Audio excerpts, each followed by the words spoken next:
everyone, Sarah here. Welcome back to my channel. Bit of a different video today. So I used a fountain pen for the first time ever in September 2022 and then really got into it end of September, start of October, and started my channel in October 2022. So September, we're at the 1 year anniversary of using fountain pens, and then next month the 1 year anniversary of this channel. So I've organized a bunch of videos for October, kind of re-looking at lessons I've learned and things like that. But I thought it could be fun to kind of commemorate 12 months in this incredible rabbit hole, kind of where I started out and then how it's changed to now. So that's what I'll do. I have purposefully not planned any more than that because I kind of wanted it to be not raw, but like honest in the reactions of kind of what we're seeing. So let's jump in. I started off in Stalogy notebooks. I was journaling in Midori notebooks before that. Then I went to Stalogy. I've actually been missing these notebooks lately. I love how they feel. I love the chunkiness, and I really like the B6 size. It's the only thing about the Traveler's Regular that I don't like. And when I started out, it was fine, but it is limiting when it comes to fountain pen in terms of it being friendly paper. But what I did do in this, am I in the frame there? What I did in this notebook was I put in my 2023 pen purchase wish list. And I've obviously smudged that. I'm sorry, I'm just going to close the door because there's a bit of noise. I'm working from my parents' house and my parents aren't here, but their dog is a little bit nervous. You're okay, Ruffy. So, what was my wish list? The $100 to $200 range. A Just Turnings bespoke pen. Haven't got that, but have got two incredible pens by Casey Pens. E95 burgundy. Didn't get the burgundy, but got a black secondhand. $200 to $300. Pilot Vanity Point don't have. Pro Gear Slim don't have. Estabrook don't have. And I said the 0 to 100. Sailor Lacule don't have. Pen BBS. I did get a Pen BBS 308 and it did not get along with me, so I sold it. And a Kaveco Student, which I've been holding off. I'm not sure. And then this was, what's this? This is my ink wish list. So let's come in a bit closer up here. Black and grey. I'm just looking at these that I did end up using. Pilot Diamond Earl Grey. Love. Yet to try any of the rest. I still really want to try Eclipse. What of these have I tried? Haven't tried any of these, but do have a sample of, I think, Sailor Gentle Mirai to Marura, I can't pronounce it, to try. Down the bottom, blue. It's probably not a surprise to anyone that blue and blue-green is quite empty. Down here, purple, black violet, really like. Sydney lavender, I've swatched it a few times, but actually have never put it in a pen. Red and pink, couple of diamonds, right of blood, etc. Then, this is what the pen and ink collection was when I started. Well, not when I started, I had obviously bought a couple of pens. So I had a Pilot Kakuno, which I don't have anymore, a Platinum Preppy, which I broke, a Lamy Medium, which I've actually just sold, but I sold it with a 1.1 stub, and a Lamy All-Star Cosmic I still have. And then I bought 5 samples, I'm pretty sure, or I guess 4 from Pulp Addiction. Diamine Damson, still really loved. It was on the dry side, but I still really love that. Robert Oster Chocolate. I actually have another sample of it now and I want to give it another go because I don't think I really appreciated the complexity of it. Lamy Obsidian, a black ink. Monteverde California Teal, and I've used it again since. It's a nice ink. It's just not something I reach for time and time again. That was my entry, and in terms of from the start to now I am in a Traveler's Regular size. I've been using the lightweight, coming back into it now. I did want to try the Life notebooks and I just got it cut down at Officeworks, and now I'm back into one of those ones. I've lost 2 rubber bands because I don't like it there, so that's a bit unfortunate. that's what I use for journaling. I actually have been missing kind of the bullet journal spread side of it, so I don't know if I want to include it in that one, or it's a bit of a watch this space. I also now have a dedicated notebook for content and things like that, and some pen thoughts. This is a Muji notebook. One of the pages has fallen out, I don't know why. Really loving that as well, and I can see myself getting more of them. And the other thing I started was ink swatching.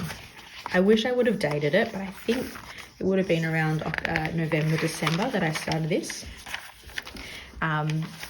Actually, no, it would have been later. It would have been probably December, Christmas, because I know I got a bunch of ink samples for Christmas. But the way I started was doing circles that I painted in, and I stuck the pages together. And then obviously experimented with different size circles. I don't like the big ones. Something about the small ones that I kind of liked as an overview, but like that's what I got for Christmas. And I kind of like seeing it on one page like that, but it does limit what you see. Little bits of exploration there. And then at some point this year, I must have been here, I started doing it with a measuring cup. And I really loved that. I thought it was a really fun thing to do. Everyone kind of looked different. You got different levels of different levels of depth of the ink, which was really nice. Look at that, beautiful. So definitely had a while of measuring cup. When I started doing the ink explorations, it was measuring cup, but then these were painted, and I guess it was a different amount of ink going down, which was something to think about. And because I was still sticking them together, you can see, unfortunately, some pages do buckle. And then I was looking at different size measuring cups, and I just want to see, where was it? Then I went to measuring cups small and big for ink deep dives, which I think was better because it's a bit more of a comparison. And then at some point, must be after this. This was my first 30 inks, 30 days. Love that monthly overview. And actually this was really fun. I was still on mat leave, so I had a lot of time to do this. I would love to be able to do it again. I'm not doing it for September because life is hectic and really hard at the moment, but that was so much fun. I don't think I changed. I ended up changing to a smaller measuring cup I kind of liked. This was the next 30 inks, so I was doing it across 2 notebooks. So I'm trying to see, I think that's what finished actually, this notebook. I didn't do any currently inks for September, October, November. The first one I did was December, started off with 5. And I'd say I was on 5 for a while and then slowly crept up.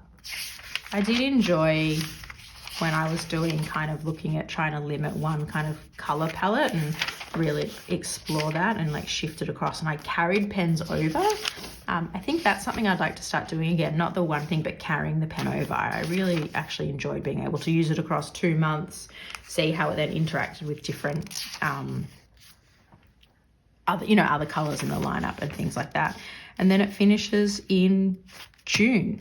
From July, that's when I went into the traveler's setup. I just started because I was exploring more inks and using pens with wetter flows, that the Stalogy just became a little bit limiting. I also, I guess, went from 2 notebooks to, oh man, 1, 2, 3, 4, 5. These ones being ink based, and you have seen these, but if you look at, that's how where my currently inked started to where my currently inked is now. Can you see that? Let me have a look here. Do it like this. I used to write notes there. I've actually changed that a little bit as well. I've started kind of just doing like I missed a page, a snapshot, and I also have another notebook where I just write a page about that pen and ink combo. I've also been, for example, here, where that was my August currently inked, and then I did some additional, so I put that in there. That's probably the biggest difference. Everything else around the currently inked really does look quite similar. And my swatching has definitely changed as well. So I do have, this is just, I'm just calling it like a catalogue. It's all the same, nothing fancy, just writing it in. I have been doing some of the last ones with that round nib.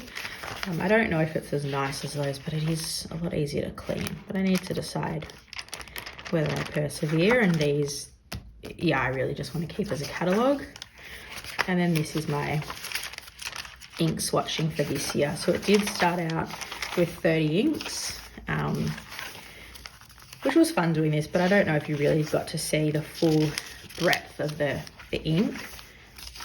And then I was doing some with that round nib, and I just don't know if I got enough ink. I do wonder if it's slightly limiting. And then different way of doing that ink deep dive as well. I don't think I ever posted this video actually, because the video was a bit weird, but I was doing some contrasting color exploration. Maybe I can revisit that. I wrote with those two for a while. I really liked that, the Toucan Sienna and Van Diemen's Wineglass Bay. I've written out ideas for a whole contrasting swatch series. I think I've got like 5 videos I could do. I just need to do them. And then completely inspired by Karina from Karina Lives to Plan, when she did her ink swatch with a plastic bag, sandwich bag. I was absolutely hooked and still am. I redid all of my ink swatching cards. I just absolutely love it. Interested to see, I guess, how the whole notebook lasts, because it does do more to the paper, but I totally think it's worth it. And I am yet to do an ink deep dive with this method, but I would really like to. I think it could be super interesting. The other thing I've just started is I bought this Hobonichi secondhand, and I have been using it for like a 1 page per little ink exploration, and I'm trying to take photos of these just in natural light with no editing, to put on Facebook and be like just a snapshot of Facebook, Instagram of the ink. So I do my little swatch down the bottom, what the ink is, the fine Pilot Iro Otsushi in the medium with some scribbles, and that's it. And it's so beautiful on this paper. And then you get to see on the other side as well. So I would love to be able to fill this whole notebook up over time and just be able to share those inks. This could also be something I could incorporate into 30 inks, 30 days when I do have the time to do it again. So I feel like from here to here, and I guess here to here, it's come quite a way, but it's been so incredible to learn and explore. And, you know, when I thought about doing this video, I pulled out this notebook and started reading again, and it was so awesome. This was the first ever video I ever filmed. It was a journal with me. At the time I called it House of Ezra, because I was on mat leave with, and it was all about my son, and I have since changed the name, and I think that was absolutely the right decision. But yeah, it's cool to see this and what I was thinking, and then how far it's come and how many videos have been done since, and all the really awesome friends I've been able to make. Maybe I should do another journal with me where I actually write pause with a pen. But yeah, there are definitely parts about this notebook that I miss. Part of me goes, what happens if you get this one in A5 and cut it down? But it's just that it's the paper quality, I think, of that lightweight Travelers that is winning at the moment. Sorry if this was an overly indulgent video. It wasn't meant to be. It was just me reminiscing and being sentimental. It's been so incredible that I've been here for a year, and I hope that you guys will hang out with me for many more years to come, because I really enjoy making these videos. As always, guys, if you can hit like and subscribe, that really helps the channel and get me out there a bit, so people can find the videos and come along for our awesome swatching and pen rides. I will chat to you guys again soon. Bye.